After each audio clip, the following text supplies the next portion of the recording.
I never imagined that the happiest moment of my life, finding out I was pregnant, would become the most devastating. It was a crisp October morning in Boston. The leaves outside our apartment window had just started to turn golden, and I'd been feeling off for weeks. When the second pink line appeared on the test, my hands trembled with excitement. Daniel and I had been trying for almost a year, and finally, it happened. I spent the whole day planning how to tell him. Should I buy tiny baby shoes? Make a special dinner? In the end, I decided to keep it simple. Just me, him, and the truth that would change our lives. I cooked his favorite meal, herb-crusted salmon with roasted potatoes, and set the table with the good plates, the ones we'd received as wedding gifts 3 years ago. When I heard his key in the lock, my heart raced. Daniel walked in, loosening his tie, his dark hair slightly messy from the wind outside. He kissed me absently on the cheek, a habit formed over 7 years together. "Something smells amazing," he said, hanging his coat by the door. "What's the occasion?" I took a deep breath. "Sit down," I said, my voice barely above a whisper. "I have something to tell you." He sat across from me at our small dining table, the one we'd found at an antique shop in Cambridge. I reached for his hand. "I'm pregnant," I said, watching his face for that moment of joy, that spark of wonder I'd imagined countless times. But it never came. Instead, his expression darkened. He pulled his hand away as if my touch burned him. "That's impossible," he said, his voice oddly flat. I laughed nervously. "I took 3 tests. It's happening, Daniel. We're going to have a baby." He stood up suddenly, the chair scraping against the hardwood floor. "This child isn't mine," he spat, his voice cold and sharp. "You've been unfaithful. Don't think you'll trap me with a baby and steal my money." The words hit me like physical blows. I stood too, my legs unsteady beneath me. "What are you talking about?" "Of course it's yours. There's never been anyone else." My voice cracked as I reached for him. He stepped back, his eyes, those warm brown eyes I'd fallen in love with, now cold and distant. "Don't lie to me, Emma." "I know." "Know what?" "There's nothing to know." Tears streamed down my face now. "Daniel, please. This is our baby. Our miracle." He laughed, a harsh sound I'd never heard from him before. "Our miracle? Let me guess, Immaculate Conception." "Why are you doing this?" I sobbed, my hands protectively over my stomach. "Why would you even think I'd be unfaithful?" "Because I know you've been meeting him. Don't deny it." His jaw clenched. I saw the texts. My mind raced, trying to make sense of his words. "What texts?" "Who?" "Your boss. Michael. The late meetings, the weekend work sessions." "You think I'm stupid?" I nearly collapsed from the absurdity. "Michael? He's happily married with 3 kids. We've been working on the Richardson project. You know this. You've met his husband, for God's sake." But Daniel wasn't listening. He'd already gone to our bedroom, and when he returned, he had a duffel bag in hand. "I'm leaving," he said, a cold finality in his voice. "You're on your own. Don't expect a single cent from me." I grabbed his arm. "Daniel, wait. Please. Let's talk about this. Whatever you think is happening, it's not real." He shook me off, harder than necessary. I stumbled back against the wall, my hand instinctively going to my belly. Something in his eyes flickered concern, maybe, but it disappeared as quickly as it came. "I've already talked to my lawyer. We're done." He walked to the door. "I'll be at Jason's. He always said you were too good to be true." Guess he was right. As the door slammed behind him, I collapsed to the floor. Our dinner sat untouched on the table, growing cold. The candles I'd lit flickered, casting long shadows across the room. My heart shattered into pieces I feared I'd never be able to put back together. I cried, not just for myself, but for the innocent life inside me that had already been rejected by the person who was supposed to love us both unconditionally. Outside, a car started. Through the window, I watched Daniel's silver Audi pull away from the curb, the taillights disappearing around the corner. Just like that, 7 years vanished into the night. The apartment seemed suddenly too large, too empty. I don't know how long I sat there on the cold floor of my apartment. Hours, maybe. The food grew stiff on the plates. The candles burned down to nothing. My phone rang several times, but I couldn't bring myself to answer it. What would I say? How could I explain that the man I loved, the father of my child, thought I was nothing but a liar and a cheat? Eventually, I dragged myself to bed. Our bed. The sheets still smelled like him, like sandalwood, and that expensive cologne his mother bought him every Christmas. I curled around his pillow, desperate for any piece of him, even as his cruel words echoed in my mind. That night, I dreamed of a baby crying. I reached for it in the darkness, but no matter how far I stretched my arms, the crying only grew more distant, more desperate. I woke up gasping, my face wet with tears, my hands clutching my still flat stomach. "I'm here," I whispered to the tiny life inside me. "I'm here, and I'm not going anywhere." But in the silence of our broken home, those words felt like the loneliest promise I'd ever made. For days, I couldn't get out of bed. The morning sickness was nothing compared to the weight in my chest, pressing down with every breath. Boston continued its autumn dance outside my window, the leaves tumbling in the wind, oblivious to my pain. The city seemed to mock me with its normalcy, people walking their dogs, laughing as they passed beneath my window, living lives untouched by betrayal. My phone buzzed constantly with messages from concerned friends and colleagues. Sarah, my closest friend since college, left voicemails that grew increasingly worried. "Emma, please call me back. I'm getting scared." My boss, Michael, the very man Daniel had accused me of having an affair with, emailed to ask if everything was okay. The irony was almost too much to bear, but I couldn't face any of them. I was humiliated. How could I explain what happened?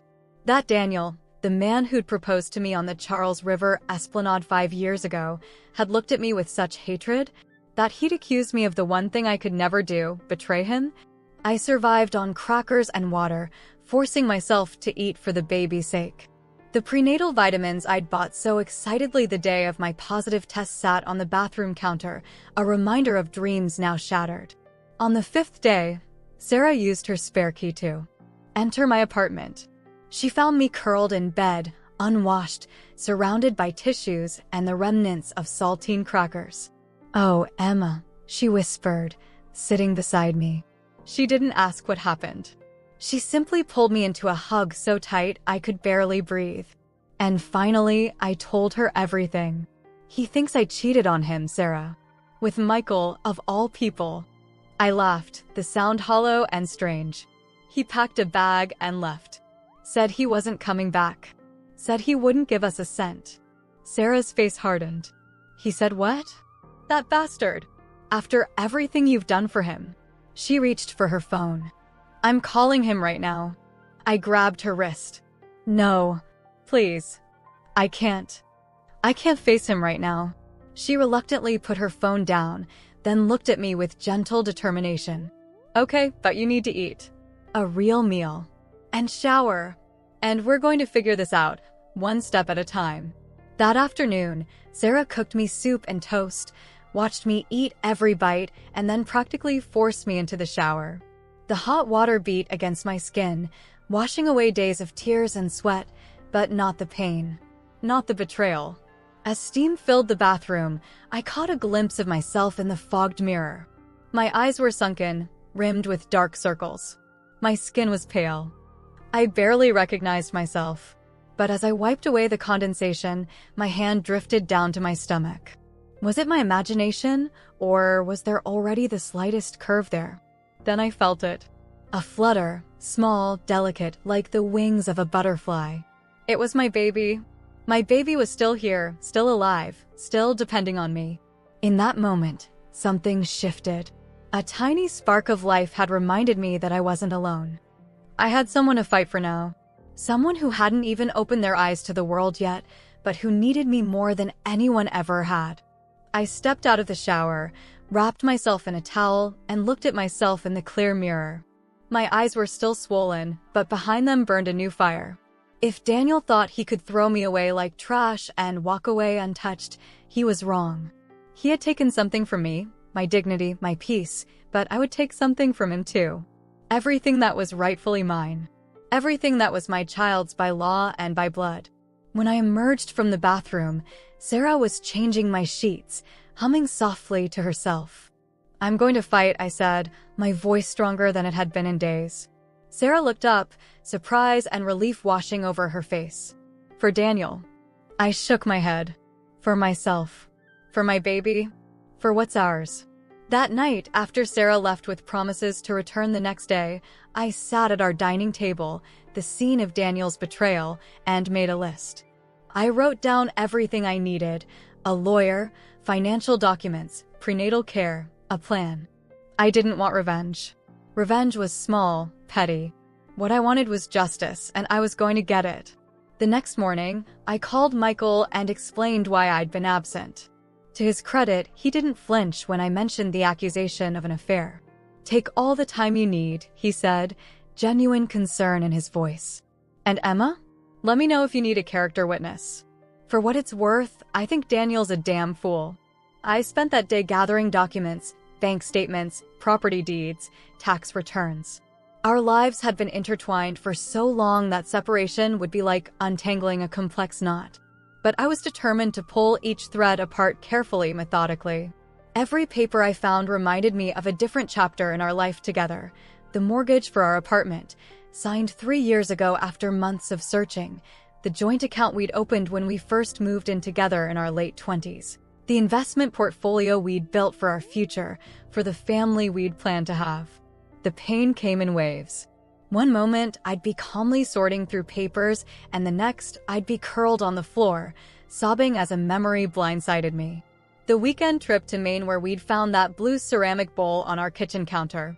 The night we'd stayed up until dawn, drinking wine and planning our future on the balcony.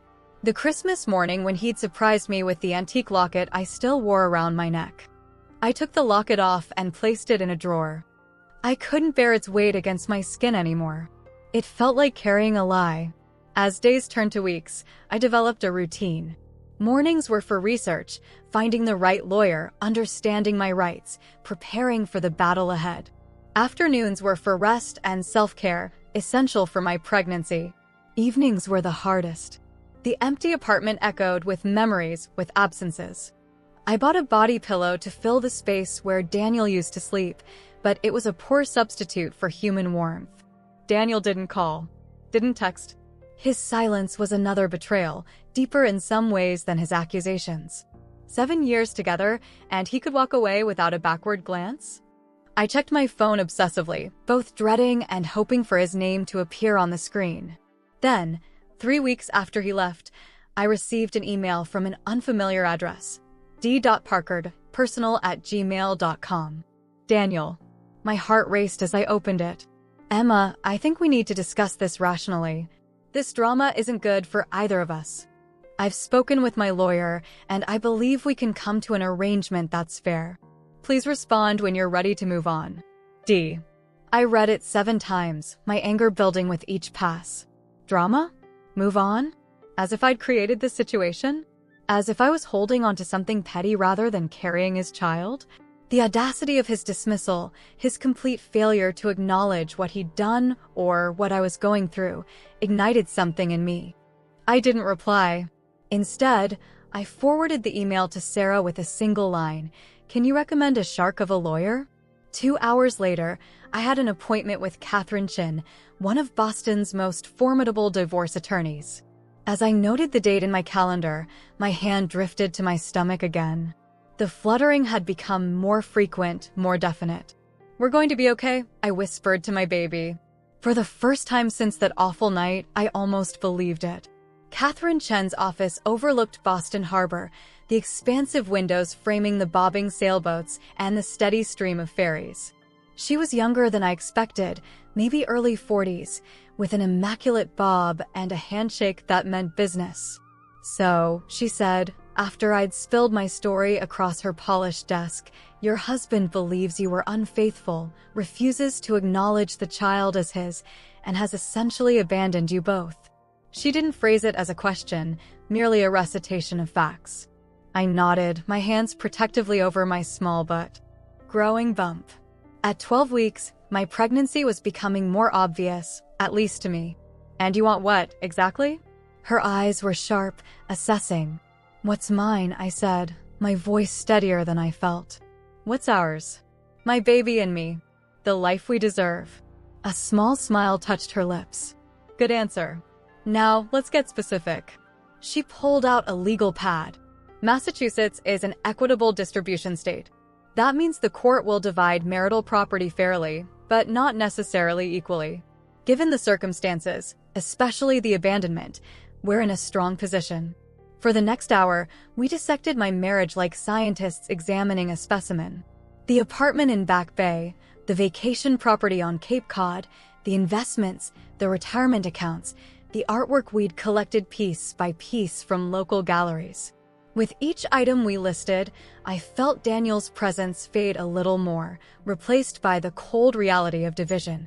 And of course, Catherine said, tapping her pen against the pad, there's the matter of paternity and child support. My stomach clenched. He doesn't believe the baby is his. Then we'll demand a paternity test. When it confirms what you already know, we'll use his unfounded accusations against him. She leaned forward. Emma, listen to me. Men like your husband, they think they hold all the power. They think they can walk away, rewrite the story, leave you scrambling to pick up the pieces. But the law doesn't care about his beliefs or his feelings. It cares about facts. And the fact is, he has obligations to his child, obligations he can't wish away because it's convenient. I left Catherine's office with a plan and a hefty retainer fee that drained most of my personal savings. But I felt stronger, more focused. The legal process would be long and possibly ugly, but I had someone in my corner now. Someone who wasn't afraid to fight. That night, I made another decision. I couldn't afford to wait for the legal system to run its course. I needed income independence. I'd been working for Michael's architectural firm for 5 years, specializing in historical renovations. Boston, with its rich colonial history, offered plenty of work in my field. But the office environment, with its questions, sympathetic glances, and the inevitable gossip once news of my separation spread, felt overwhelming. So I called Michael and proposed a new arrangement. I'd like to work remotely, at least until the baby comes. I can handle the drafting and planning from home and only come in for essential meetings. Michael didn't hesitate. Whatever you need, Emma. The Richardson Project is perfect for remote work anyway. He paused. And there's that historical society contract we just landed, the one for renovating the old library in Beacon Hill. It's right up your alley, and it pays well. Interested? I almost wept with gratitude. Yes, absolutely. Within days, my dining table had transformed into a makeshift office. Blueprints replaced placemats, technical pencils stood in for silverware. I worked relentlessly, drafting until my fingers cramped, taking client calls, researching historical accuracy for the library renovation. The work was a blessed distraction, and each invoice I sent felt like a small victory, another step toward true independence. Sarah visited every few days, bringing groceries and companionship. She'd sit on my couch, watching me work with a mixture of admiration and concern. "You're like a machine lately," she said one evening as I reviewed measurements for a tricky restoration. "Don't you ever take a break?" I glanced up from my laptop. "Can't afford to." "Literally," she sighed. "Emma, I worry about you. And the baby. Stress isn't good for either of you." I placed my hand on my growing belly, feeling the now familiar movements within. "I know. But neither is poverty, or losing our home, or being at Daniel's mercy." I closed my laptop. I've always been the planner in our relationship. Daniel was the dreamer, the risk-taker. Now I need to be both. Sarah reached over and squeezed my hand. "You don't have to be both. You just have to be you. That's already more than enough." Her words stayed with me long after she left, a gentle counterbalance to the relentless drive that had possessed me since Daniel's departure. The following week, Catherine called with an update. Daniel had finally responded to the divorce petition through his own attorney, Martin Goldstein, a name even I recognized from splashy advertisements on the T. "He's contesting everything," Catherine said, her voice tight with professional indignation. Claims most of the assets were purchased with his income, denies paternity, even argues that you contributed minimal value to the marriage. The word stung, but I was beyond tears now. What's our next move? We push for temporary support while the case proceeds. And we demand that paternity test immediately. Has he contacted you directly at all? I thought of the single terse email, now nearly a month old. Nothing meaningful. Good. Keep it that way. Document everything, any communication, any encounters, anything that might shed light on his character or intentions. And Emma? Start taking photos of the pregnancy. Keep a journal. We're building a story here, a narrative the court will understand. I followed Catherine's advice to the letter. I began a digital pregnancy journal, recording every doctor's visit, every milestone, every flutter and kick. I took weekly photos of my growing belly, standing sideways in front of my bedroom mirror. Each entry ended with the same line, "Your father chose not to be here today." Maybe it was petty, but it felt important to document the absence, to create a record of abandonment that couldn't be disputed later. As my second trimester progressed, work kept me afloat financially and emotionally. The Richardson Project received glowing client feedback, and the Historical Society doubled the scope of the library renovation. I was exhausted but fulfilled, proving to myself daily that I could stand on my own. Daniel tried contacting me once more in early December as Boston disappeared under its first heavy snowfall of the season. A text message, sent at 2:17 a.m., "I don't believe in drama or drawn-out battles. We should settle this privately, move on with our lives. This legal route you've chosen only benefits the lawyers." I read it 3 times, then showed it to Catherine the next day. She snorted. Classic. When they realize you're not backing down, they try to make you feel guilty for exercising your legal rights. She took a screenshot for her records. Don't respond. Let Goldstein communicate with me. I blocked Daniel's number without replying. He didn't deserve my voice anymore, my explanations or pleas. What he would get instead was silence and a subpoena for the paternity test Catherine had finally secured through the court. As Christmas approached, I faced another hurdle, telling my parents. They lived in Seattle, and I'd been avoiding their video calls, making excuses about work deadlines. But at 18 weeks pregnant, I couldn't hide the truth much longer. I finally called them on a Sunday afternoon, sitting on my balcony despite the cold, watching snowflakes dissolve on the railing. "Emma, there you are," my mother exclaimed, her face filling the screen. "We were starting to think you'd forgotten about us." "Sorry, Mom. It's been complicated." I took a deep breath. "I have some news. I'm pregnant." Her face lit up, then quickly clouded as she registered my serious expression. "Where's Daniel? Is everything okay?" "Daniel's gone, Mom. He left me. He thinks the baby isn't his." The words still felt foreign on my tongue, still burned with injustice. My father appeared behind my mother, his face drawn with concern. For the next hour, I told them everything, watching their expressions shift from shock to anger to fierce, protective love. "We're coming to Boston," my father said, in a tone that brooked no argument. "You shouldn't be alone right now." For the first time in months, I allowed myself to need someone, to accept help. "I'd like that, Dad. I'd like that a lot." My parents arrived 3 days before Christmas, bringing suitcases full of practical gifts, maternity clothes, baby essentials, home-cooked meals frozen for easy reheating. They stayed through the new year, a buffer against holiday loneliness and a reminder that family meant more than just the one Daniel and I had tried to build. The day before they left, my father helped me assemble a crib, a simple white one I'd ordered online with some of my freelance earnings. "You know," he said, tightening a screw with careful precision, "when you were born, I was terrified. Not just the normal new parent fear, but a bone-deep terror that I wouldn't be enough, that I'd fail you somehow."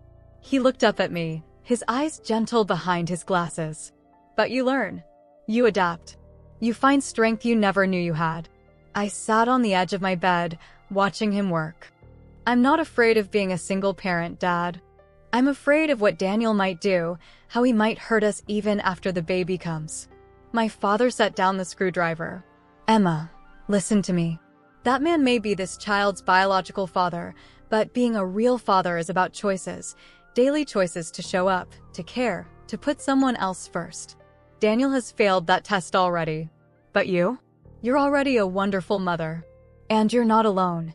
After my parents returned to Seattle, winter settled over Boston with a vengeance. I threw myself back into work, preparing for the library presentation while juggling doctor's appointments and legal meetings. Catherine kept me updated on the divorce proceedings, which moved at an excruciatingly slow pace, delayed by Daniel's legal maneuvering and the backlogged court system. But even as the outside world froze and legal wheels ground slowly, inside me, life flourished. My baby, a boy I learned at the 20-week ultrasound, grew stronger every day. I felt his kicks during client calls, his hiccups as I drafted renovation plans, his somersaults as I read legal documents. Each movement was a reminder we were in this together, this little person and I, building a future from the ruins of what was supposed to be our family. And perhaps that was the most powerful realization of all. Daniel hadn't just rejected me, he'd rejected his own son, his own blood. And in doing so, he'd lost the right to define what our family could be. Boston winters have a way of dragging on, stretching into March and sometimes April with stubborn patches of dirty snow and bitter winds. But this particular winter seemed eternal. By the time February arrived, my back ached constantly, my ankles had disappeared, and sleep was a distant memory. The baby, my son, had taken to nocturnal gymnastics, his strongest kicks coming precisely when I tried to rest. The paternity test results arrived on a Tuesday morning. Catherine called before I'd even finished my tea. "It's official," she said, a note of triumph in her voice. 99.99% probability of paternity. Daniel is unquestionably the father. I closed my eyes, absorbing the news. Not that I'd ever doubted it, but having scientific proof felt like armor against Daniel's accusations. Does he know yet? Goldstein received the results simultaneously. "I expect we'll hear something within the day." She was right. By that afternoon, Daniel's lawyer had emailed a terse acknowledgement of paternity, followed by a lowball offer for child support, significantly below Massachusetts guidelines, and a proposed visitation schedule. Catherine was furious. "This is insulting. He abandons you while pregnant, accuses you of infidelity, fights the paternity test, and now wants to play father on his terms? Absolutely not." We rejected the offer outright, countering with terms that reflected both the legal standards and the emotional damage done. The negotiations stalled again, another delay in the seemingly endless legal dance. Meanwhile, my due date loomed. April 10th, according to my OB-GYN, Dr. Patel. I'd converted Daniel's office into a nursery, painting the walls a soft sage green on a rare warm weekend with Sarah's help. My parents sent a rocking chair, carefully packed and shipped across the country. Colleagues from work organized a surprise baby shower, filling my apartment with tiny clothes, practical supplies, and the reassurance that I wasn't as alone as I sometimes felt. At my 36-week appointment, Dr. Patel noted my elevated blood pressure with concern. "It's probably just stress," I said, as she wrapped the blood pressure cuff around my arm for a second reading. She frowned at the numbers. "Stress isn't just anything during pregnancy, Emma. I'm worried about preeclampsia. I want you to start monitoring your blood pressure at home and come in immediately if it goes above 140/90. I left the appointment with a home monitoring kit and a growing sense of unease. The legal battle with Daniel had reached another impasse. Work deadlines were piling up before my maternity leave, and now this new health concern threatened the fragile control I'd worked so hard to maintain. That night, I sat in the nursery, running my fingers over the soft clothes in the dresser, the books lined up on the small shelf, the mobile of stars and moons hanging above the crib. "Just a few more weeks," I told my son, feeling his restless movements. "Then none of this will matter. Just you and me." But my son had other plans. 3 days later, nearly 3 weeks before my due date, I woke at 3 a.m. to a sharp pain and a gush of wetness. My water had broken. I called Dr. Patel, who instructed me to come to the hospital immediately. Then I called Sarah, who promised to meet me there. As I packed my hospital bag, already prepared but missing last-minute items, I debated calling Daniel. Did he deserve to know? Did he have the right? In the end, I didn't call him. If he wanted to be part of this moment, he'd had months to change course, to apologize, to be the man I thought I'd married. His absence was his choice. The taxi ride to Massachusetts General Hospital was surreal, the empty pre-dawn streets of Boston sliding by as contractions began in earnest. The driver, sensing my discomfort, broke every speed limit but got me there safely. "Good luck, Mom," he said, helping me with my bag. Mom. The word still felt foreign, an identity I was about to assume forever. The hospital was eerily quiet at that hour, my footsteps echoing on the polished floors as a nurse led me to the maternity ward. By the time Sarah arrived, I was in a hospital gown, hooked to monitors, breathing through increasingly painful contractions. "You're doing great," she said, squeezing my hand. "I'm right here." Dr. Patel arrived an hour later, reviewing my vitals with a practiced eye. "Your blood pressure is still elevated," she said. "And the baby's heart rate is showing some decelerations with contractions. I'm going to monitor this closely." The hours blurred together after that, a haze of pain, breathing exercises, medical jargon, and the steady beep of fetal monitors. Sarah never left my side, feeding me ice chips, massaging my back, advocating when I was too exhausted to speak. By late afternoon, complications mounted. The baby wasn't descending properly, and my blood pressure continued to rise despite medication. "Emma," Dr. Patel said, her voice gentle but firm, "I think we need to consider a C-section. The baby's showing signs of distress, and with your blood pressure, I'm concerned about your health too." Fear gripped me, a different kind of fear than I'd known throughout this pregnancy. Not the fear of being alone, of financial struggle, of Daniel's rejection. This was primal, the fear of losing my child, of failing him at the very beginning. "Do whatever you need to do," I said, my voice shaking. "Just make sure he's okay." Everything moved quickly after that. Consent forms, anesthesia consultation, prep for surgery. Sarah was allowed to stay, dressed in scrubs, her presence a lifeline in the controlled chaos. "I'm scared," I admitted as they wheeled me toward the operating room. "I know," she said, her eyes above her surgical mask filled with fierce love. "But you're the strongest person I know. And in a few minutes, you're going to meet your son." In the operating room, bright lights and clinical efficiency surrounded me. The anesthesiologist explained each step, but his words washed over me, distant and unimportant. All that mattered was the moment to come, the moment I would finally meet the person who had been my constant companion, my reason to fight, my sole comfort during the darkest months of my life. The procedure itself was surreal, pressure but no pain, voices muffled by masks, the metallic scent of blood mixed with antiseptic.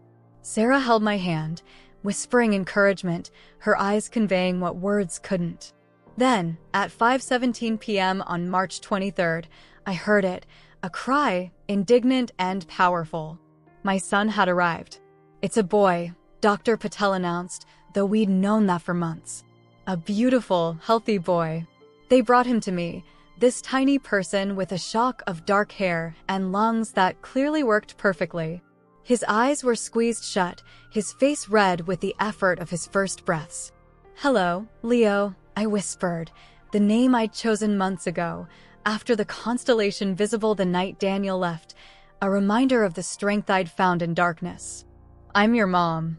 When I went into labor, I was alone, no one holding my hand or whispering encouraging words. But I wasn't afraid. Not anymore. I had learned how strong I was, how much I could carry on my own. And when I heard Leo cry for the first time, I realized it was all worth it. Every tear, every sleepless night, every legal battle. He was perfect, my little lion, named after the strength I had found during the darkest time in my life. Recovery was difficult. The C-section left me weak and in pain, while Leo struggled with jaundice, requiring an extended hospital stay. My parents flew in again, this time staying in my apartment to prepare it for our eventual homecoming. Those first days in the hospital were a blur of learning: how to nurse, how to change diapers with one hand while managing in four with the other, how to interpret each of Leo's cries and expressions. The nurses were kind but busy, coming and going with practiced efficiency. In those quiet hours between medical checks, with Leo sleeping on my chest, his tiny fingers wrapped around mine like he already knew we'd been through a war together, I made him promises. "I will never let you feel unwanted," I whispered, memorizing every detail of his perfect face. "I will give you everything you need. Whatever your father tried to destroy, you've helped me rebuild." A week after Leo's birth, we were finally cleared to go home. My father drove us, navigating Boston streets with the exaggerated care of someone transporting precious cargo.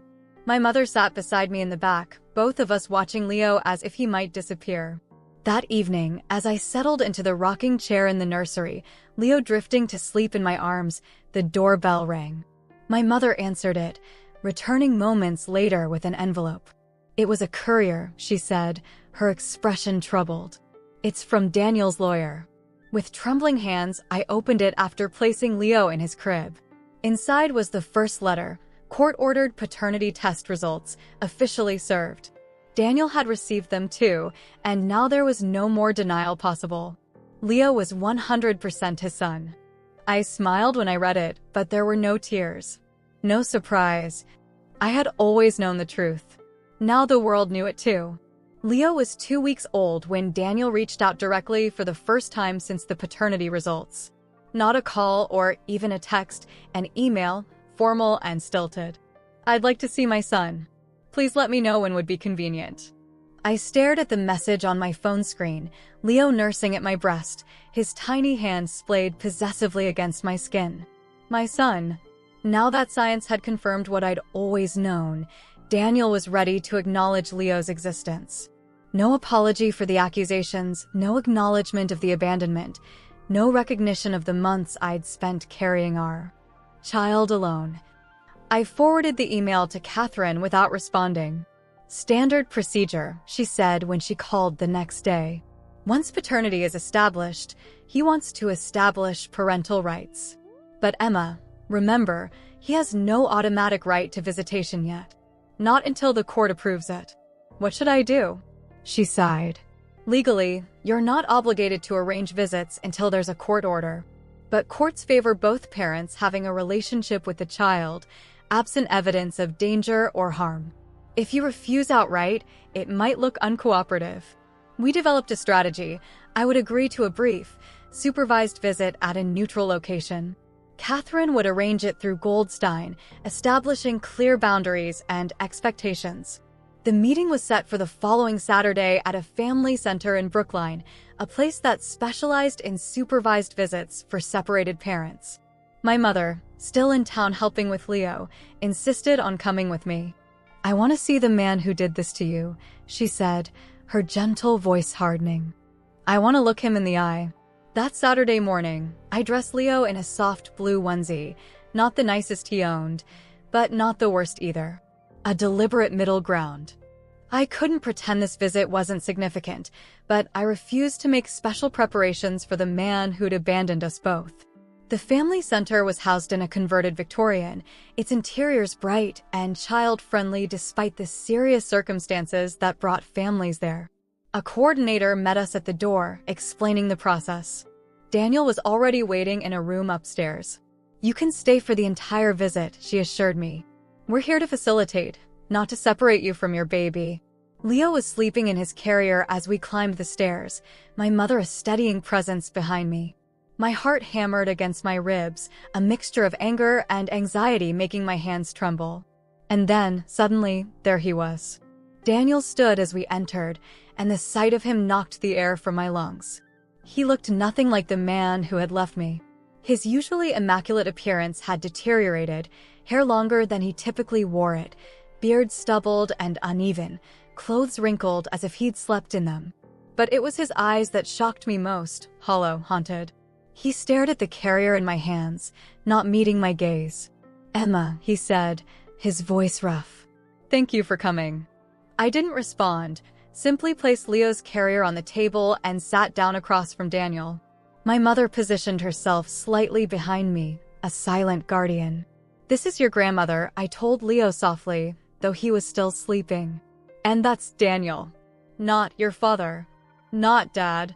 Just Daniel." Daniel flinched but said nothing. He leaned forward, peering at Leo with an expression I couldn't quite read, wonder mixed with something like fear. "Can I?" He gestured toward the carrier. "He's sleeping," I said, more sharply than I intended. Then, softening slightly, "You can look, but please don't wake him." For several minutes, Daniel just stared at our son, taking in every detail. The dark hair that matched his own. The bow-shaped lips that resembled mine. The perfect tiny fingernails. The gentle rise and fall of his chest beneath the blue fabric. "He's beautiful," Daniel finally said, his voice cracking. "Yes, he is." Leo stirred then, his little face scrunching before his eyes opened, dark blue, still uncertain of their final color. He didn't cry, just blinked up at the unfamiliar ceiling, his gaze eventually finding mine. "There you are," I murmured, lifting him from the carrier. "Did you have a good nap?" Daniel watched our interaction with naked longing. "What's his name?" he asked. I adjusted Leo in my arms, positioning him so Daniel could see his face. "Leo James. Leo after the constellation, James after my grandfather." "Leo," Daniel repeated, testing the name. "It suits him." An awkward silence fell. What does one say to the husband who accused you of infidelity, denied his own child, then disappeared for months? Eventually, Daniel cleared his throat. "Could I? Would it be possible for me to hold him?" The coordinator, sitting quietly in the corner, looked to me for my response. I hesitated. Part of me wanted to refuse, to deny Daniel the comfort of holding the son he'd rejected before birth. But another part, the part that had once loved this man enough to marry him, to plan a family with him, couldn't be quite so cruel. "Wash your hands first," I said.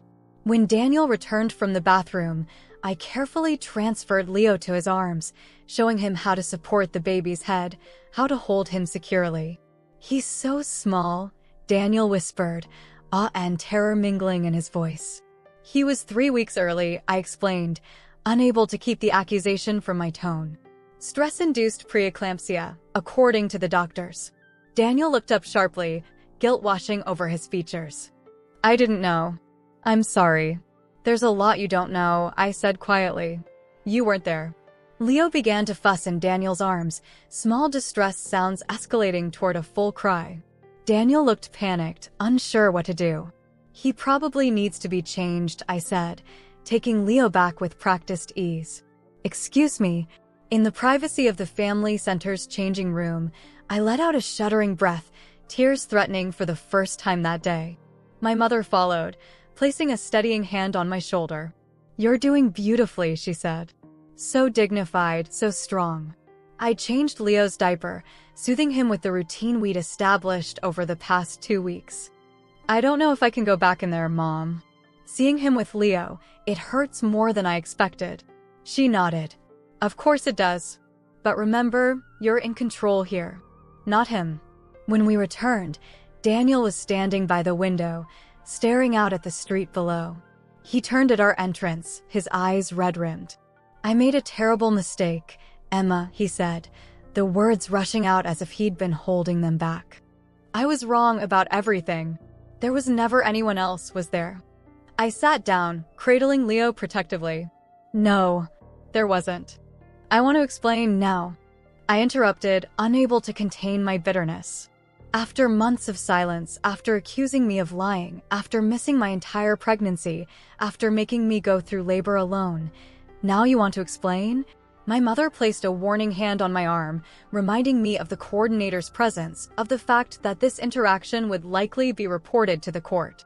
Daniel dropped to his knees before me, a gesture so unexpected it rendered me speechless. "Please, forgive me. I want to be part of our child's life. I'll do anything." Anything. He reached for Leo, but I instinctively pulled back, holding my son closer. "Now you want to be a father?" I asked, my voice calm despite the storm brewing inside me. "After you left me broken and alone, After you denied your own son? After you accused me of being a liar and a thief?" Daniel had no answer. Only tears. Real ones, maybe. But too late. The damage was done. "Emma, please," he whispered, still on his knees. I was in a bad place. My company was failing, is failing. I thought I was going to lose everything. And then when you told me about the baby, I panicked. I convinced myself it couldn't be mine because I couldn't face another responsibility, another way I might fail. His company? The investment firm he'd started with his business school friends had always seemed successful, at least from the outside. But even if it was true, even if financial stress had triggered his behavior, it didn't excuse what he'd done. So instead of talking to me, your wife, the person who promised to stand by you through better or worse, you chose to accuse me of cheating and abandon me when I needed you most? My voice was steady, controlled. You made a choice, Daniel. A series of choices, actually. And now you have to live with the consequences. What can I do? He pleaded. Tell me what I can do to make this right. I looked at him, really looked at him, for the first time since entering the room. This broken man bore little resemblance to the husband I'd loved. And yet, he was Leo's father. That biological connection couldn't be erased, no matter how much simpler life might be if it could. You can start by respecting the legal process, I said finally. You can agree to fair child support, not the insulting amount your lawyer proposed. You can acknowledge that you have no right to demand anything from me, not forgiveness, not a relationship with Leo, not a second chance. Those things must be earned, if they can be earned at all. Daniel nodded, wiping his face. I'll tell Goldstein to accept whatever terms you propose. I just want a chance, Emma. A chance to know my son. A chance to show you I can be better than I was. The coordinator cleared her throat gently, indicating our time was nearly up. I'll consider supervised visitation, I said, rising from my chair. Regular but limited, at least for now. But understand this, Daniel, I'm not doing it for you. I'm doing it for Leo, because someday he'll ask about his father, and I want to be able to say I gave you every opportunity to be one. I left him there, on his knees in that sterile room, Leo securely in my arms. I didn't look back. I didn't need to see his face to know the impact of my words. For months, he had held all the power to leave, to deny, to accuse. Now, finally, the scales had tipped. You handled that perfectly, my mother said as we drove home, Leo sleeping peacefully in his car seat. You were firm but fair. I gazed out the window at spring finally taking hold in Boston, cherry blossoms beginning to emerge along Commonwealth Avenue. I don't know if I can ever forgive him, Mom. She patted my hand. You don't have to decide that today. Or tomorrow. Or next year. Some betrayals leave scars that never fully heal. But you've shown tremendous strength and dignity, and that's what Leo will see as he grows up. That evening, as I nursed Leo before bed, my phone pinged with an email notification. Daniel again. Thank you for today. I've instructed Martin to accept all terms proposed by your attorney. I know I have no right to ask anything of you, but I hope that with time, you might find it in your heart to let me be a real father to Leo. I will wait as long as it takes. I will prove myself worthy of the second chance I don't deserve. I read it twice, then set my phone aside without responding. The legal wheels would turn as they should. Daniel would pay child support. He would provide what the law demanded. But my forgiveness? My trust? He had lost that the day he walked away. Spring bloomed fully in Boston, bringing with it warm breezes and the promise of new beginnings. Leo grew with the season, his cheeks filling out, his dark blue eyes gradually shifting to a warm hazel that reminded me of my father's. Each day brought new discoveries. The first time he tracked my face with his eyes, the first time he smiled, even if the pediatrician insisted it was just gas, the first time he slept for a miraculous 4-hour stretch. My parents reluctantly returned to Seattle when Leo was 6 weeks old, leaving me truly on my own for the first time since his birth. The night after they left, I stood in my quiet apartment, Leo sleeping in his crib, and felt a curious mixture of terror and exhilaration. This was it. Just the two of us now, navigating our new reality. The divorce was finalized with surprising speed once Daniel stopped contesting everything. Catherine called with the news on a sunny May afternoon as I walked Leo around the public garden, the swan boats gliding across the pond, tourists snapping photos of the make way for ducklings statues. "It's done," she said. "The judge approved the settlement this morning. Child support is set at the full guideline amount, plus educational expenses in the future. The apartment is yours, free and clear. And you've got a decent portion of the investment accounts, as well as your full share of the proceeds when the Cape House sells." I stopped walking, staring up at the blue sky between new green leaves. "So that's it? We're divorced." "You're divorced," Catherine confirmed. "You're entitled to use your maiden name again if you want. Though there's no obligation." My maiden name, Emma Sullivan. It felt foreign after 7 years as Emma Parker, but also like slipping on an old, comfortable sweater, familiar mine. "And the visitation?" I asked, glancing down at Leo, sleeping peacefully in his stroller. "Supervised, twice a week, 2 hours each session, as we discussed." The judge made it clear that any modification would require Daniel to demonstrate consistent responsibility and commitment over time. I thanked her, then sat on a bench by the pond, watching ducks paddle by as I processed the news. I was 29 years old, divorced, with a 6-week-old baby. This wasn't the life I'd planned.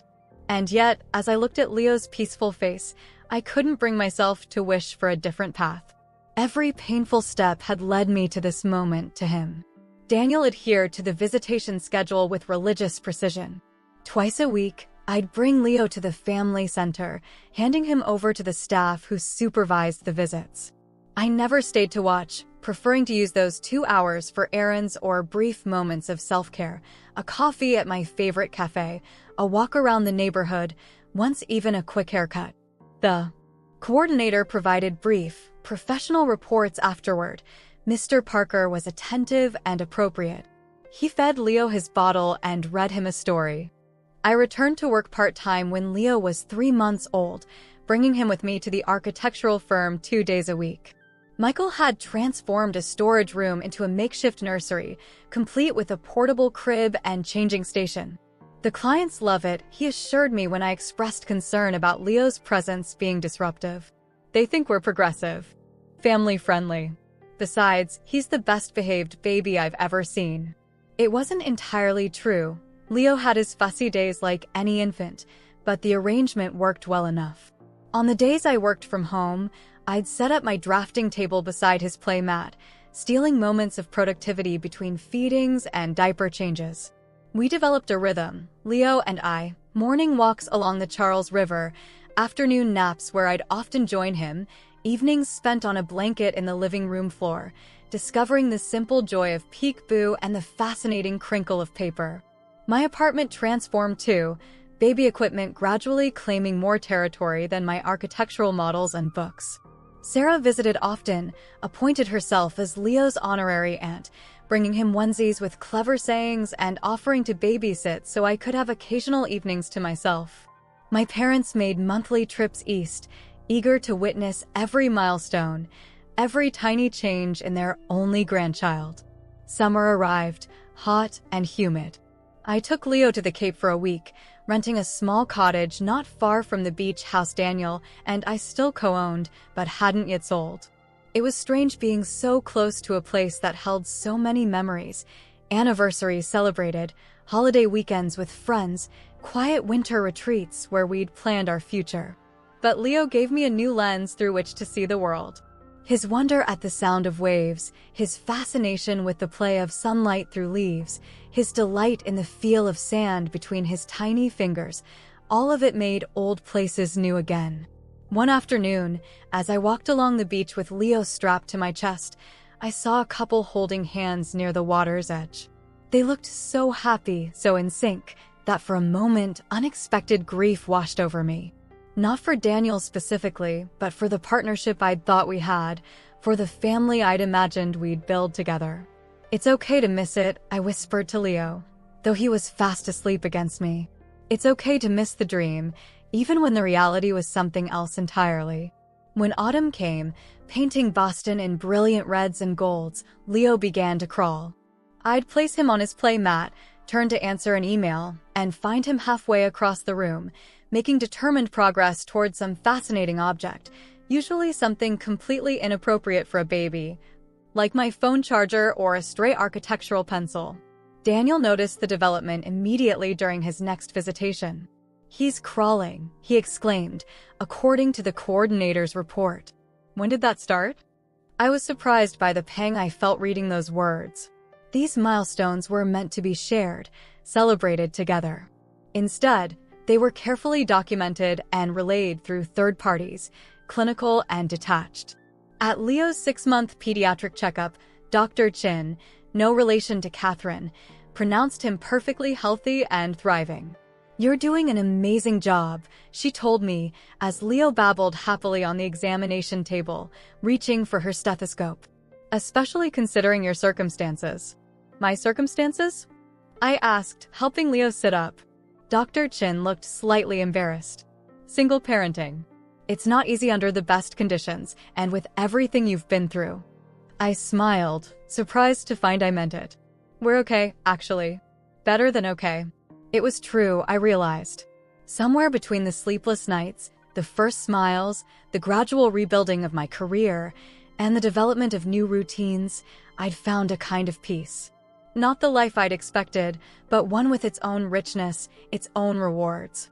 That evening, after putting Leo to bed, I sat on my balcony with a glass of wine, watching the lights of Boston glimmer against the darkening sky. My phone buzzed with a text from Daniel. "Leo was amazing today. Crawling everywhere, laughing at everything. Thank you for continuing to allow these visits. It means more than I can express." I read it twice, considering whether to respond. Daniel had been surprisingly respectful of boundaries since our confrontation at the family center. He never contacted me outside of logistical necessities, never attempted to see Leo beyond the court-approved visitations, never challenged the terms of our agreement.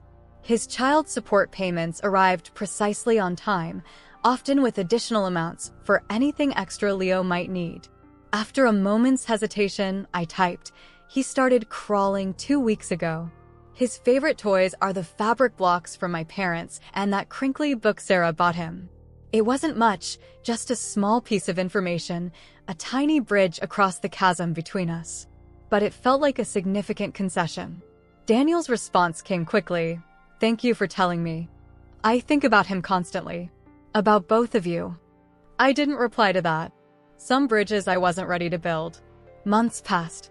Leo began to pull himself up on furniture, to babble sounds that almost formed words, to develop distinct preferences and a personality all his own. He loved bananas but despised peas. He laughed uproariously when I sang off-key during bath time. He had an uncanny ability to find the one non-child-proofed cabinet in any room. Winter returned to Boston, bringing with it Leo's first Christmas and his first birthday just after. I organized a small celebration at our apartment. Sarah, Michael, and his husband, a few other close friends, my parents on a video call from Seattle. Daniel wasn't invited. Despite the gradual thawing in our communications, despite his consistent visitation and financial support, I wasn't ready to integrate him into our daily life, into our celebrations. But I did send him photos of Leo in his birthday crown, face smeared with frosting, delighted by the attention and the presents. It felt like the right thing to do. One snowy afternoon in late January, as Leo napped, I found myself looking through old photos on my laptop. Pre-pregnancy, pre-betrayal, pre-divorce. Daniel and I in happier times, hiking in Vermont, celebrating New Year's Eve with friends, cooking together in our kitchen. I expected to feel a familiar pang of grief or anger, but instead found a curious detachment, as if looking at strangers. The people in those photos didn't exist anymore. The trusting woman with the easy smile, believing her marriage was solid, her future secure, she was gone, transformed by betrayal and resilience into someone stronger, more cautious, but also more self-reliant. And the man beside her in the photos, he was a stranger too, bearing only a surface resemblance to the Daniel who now carefully navigated supervised visitations with his son. I closed the laptop just as Leo's babbling came through the monitor. As I went to lift him from his crib, his face lit up with recognition and joy. "Mama," he said clearly, reaching for me with absolute certainty. My heart swelled. "That's right, sweet boy. Mama's here." I sometimes wondered what would have happened if Daniel had believed me that night, if he had held my hand instead of throwing accusations. If he had been beside me during the pregnancy, during labor, during those first overwhelming weeks of Leo's life. But I don't wonder for long, because I know that the strength I found, the fire that drove me forward, came from the ashes of his betrayal. And I wouldn't trade that for anything. This isn't the story I thought I'd be telling. It's not the neat, conventional narrative of love, marriage, family that I'd once expected to live. It's messier, more complicated, marked by both deep pain and unexpected joy. But it's mine, ours, Leo's and mine. And as I watch my son grow, as I build this new life brick by brick, I know one thing with absolute certainty. When someone tries to break you, you rise. Stronger, wiser, and no longer willing to bend.